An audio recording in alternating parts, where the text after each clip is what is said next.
Merci Anouk. L'actualité maintenant, Tunisie. Il y a 13 jours, le 14 janvier dernier, le président Ben Ali fuyait le pays.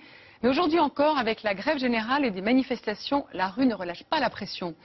Il aura fallu moins d'un mois aux Tunisiens pour faire tomber la dictature. Un pouvoir qui aura tout tenté pour rester en place, et notamment de tirer à balles réelles sur la foule. Seules images de cette répression sanglante, celles qui ont circulé sur Internet, mises en ligne par de jeunes Tunisiens. Et ce soir, nous vous proposons un document rare. Une équipe d'envoyés spéciales s'est rendue à Kasserine, une ville du centre du pays, où des dizaines de jeunes sont tombés sous les balles des policiers. Nous sommes arrivés quelques jours avant la chute du président Ben Ali, alors que la terreur régnait encore sur la ville. Nous y sommes restés une semaine. C'est la chronique au jour le jour de cette révolution, avec ces moments d'exaltation, de colère, de violence que vous allez découvrir avec ce reportage de Gilles Jacquier, Christophe Quint, Franck Nozal. Tunisie, la révolution en marche. Gilles Jacquier nous rejoindra sur ce plateau. Faites attention, hein. Il est 10 h du matin dans la ville de Kasserine. Nous sommes à 300 km au sud de Tunis. Devant nous, des manifestants prennent d'assaut la prison, sous les rafales d'armes automatiques. Le président Ben Ali est parti il y a 12 heures. Dans la rue, la colère explose. Pour tous ces jeunes, les détenus derrière ces murs sont les victimes de la dictature.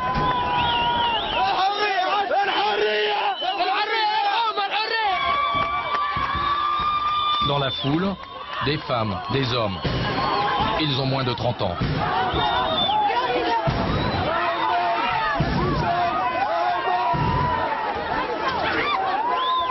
Une génération tout entière décidée à obtenir ce qu'elle n'a jamais connu. La démocratie et la liberté. Et là, qu'est-ce qu'il y a dans cette prison? Il y a des prisonniers. Ce sont des victimes de Ben Ali, dit Madame Leïla.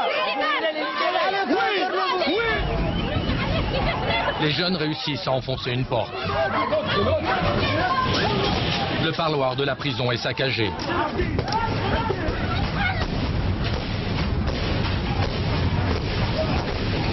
Un symbole, comme pour retrouver une liberté de parole interdite depuis 23 ans.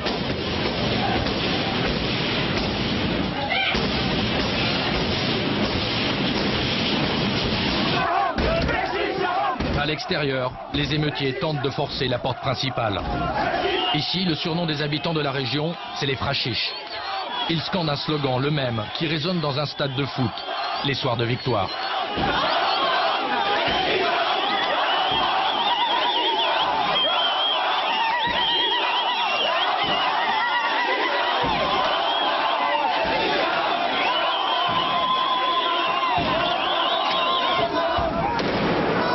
Près de nous, un coup de feu retentit. Retranchés à l'intérieur de la prison, les policiers ripostent derrière les barreaux.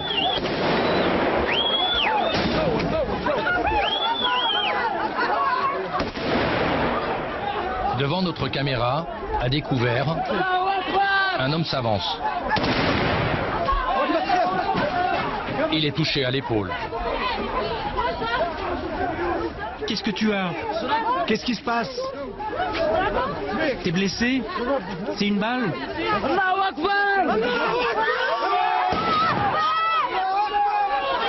Ils l'ont touché. Ils nous tirent dessus. C'est mon homme. Il est blessé. Les jeunes battent en retraite. L'armée s'interpose. En quelques minutes, les militaires prennent le contrôle de la prison.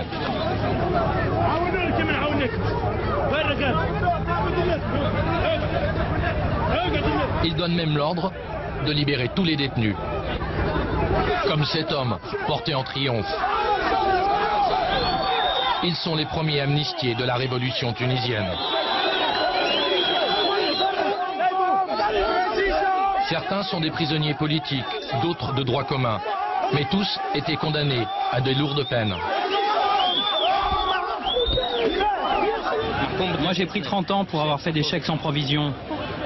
Ça fait 13 ans que je croupis là-dedans, je sais même plus quel jour on est. Figée au milieu de la route, cette jeune femme, c'est sa foi. Elle manifeste depuis le début de la révolte, depuis 3 semaines. Sa foi savoure l'instant.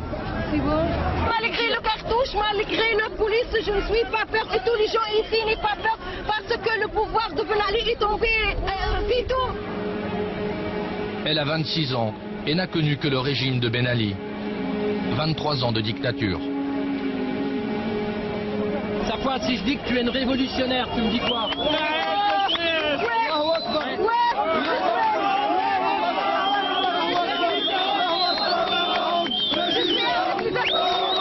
Comment ces jeunes ont-ils réussi à changer l'histoire de leur pays? Avec eux, nous avons vécu les derniers jours du règne Ben Ali et la chute du régime. La première révolution du monde arabe.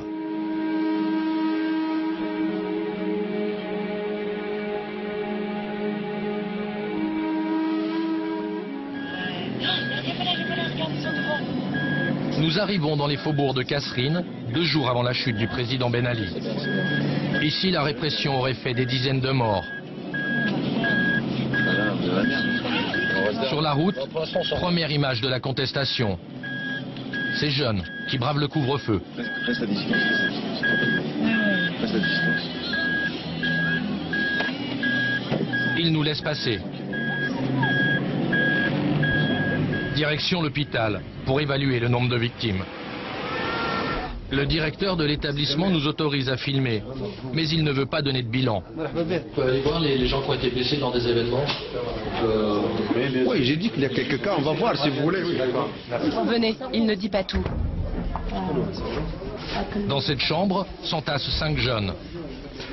Ils ont tous été blessés par balle et accusent la police.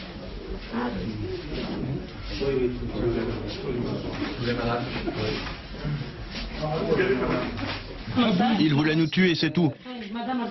S'il tire à balles réelles, c'est qu'il voulait tuer. Il n'avait que ça en tête. Il n'avait aucune chance. Le policier, il était assis. Il laissait les pilleurs voler les marchandises dans notre magasin. On lui a dit que nous étions les propriétaires. Et c'est sur nous qu'il a tiré. D'abord sur mon frère, ensuite sur moi. Tous leurs témoignages concordent. Les policiers sèment le chaos. Objectif, les faire passer pour des fauteurs de troubles, voire des terroristes.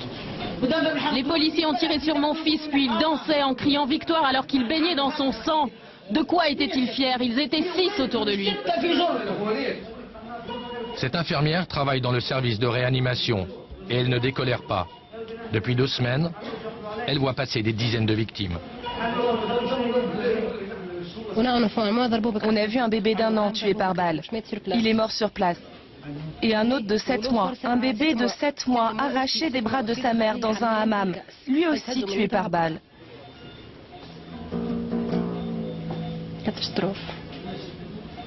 Des accusations graves, difficilement vérifiables. Mais seule certitude, l'hôpital pratique une chirurgie de guerre. Ici, un chiffre circule avec insistance. Il y aurait plus de 60 morts.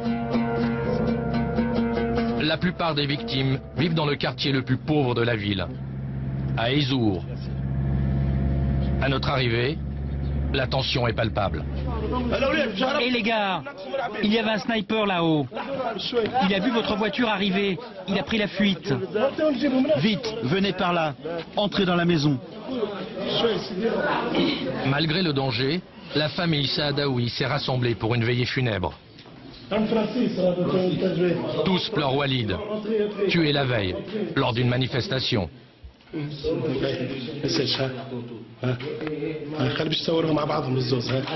C'était un copain, tout le monde le connaissait, j'imagine. C'est son frère, celui-là. D'accord. Je suis l'aîné. C'est vous l'aîné de la famille? Oui, je suis l'aîné de la famille, c'est mon frère. Il a 28 ans. Anouar a toujours du mal à y croire. Pour lui, aucun doute, la police a assassiné son frère. Comme preuve, il nous montre le rapport d'autopsie de l'hôpital. Ouais. Conclusion, à la fin. Ouais. la mort de la nommé Walid Ben Rachid Saadawi, né le 16/3/1982, est en rapport avec une blessure iliaque droite causée par un projectile d'arme à feu. Ce sont des professionnels, ce sont des tireurs d'élite. Ils font des coups mortels, la tête et le cœur. S'ils te tirent dans les mains, ils te mettent une autre balle dans le cœur ou une autre place. Le frère d'Anouar était maçon au chômage, une précarité qu'il ne supportait plus. Mon fils n'arrêtait pas d'aller à la mairie et chez le gouverneur pour les supplier de lui donner un travail. Mais il y avait toujours la même réponse, il n'y a rien pour toi. Walid était sur les nerfs, il enviait les gens qui avaient des salaires, et lui, il n'avait pas un sou. Pendant ce temps, à la télévision d'État, Ben Ali tente de justifier la répression. Il promet une baisse des prix. Dans la famille d'Anouar, ces arguments laissent indifférents. Eux n'ont plus rien à perdre. Le peuple est malade. Le peuple en a marre de Ben Ali et de son gang. Et de la famille de sa femme, les Trabelsi. Moi je dis que la famille Trabelsi a bouffé le peuple. Ils ont tué son frère, ils ont tué mon frère. Et maintenant ils viennent nous tuer dans nos maisons.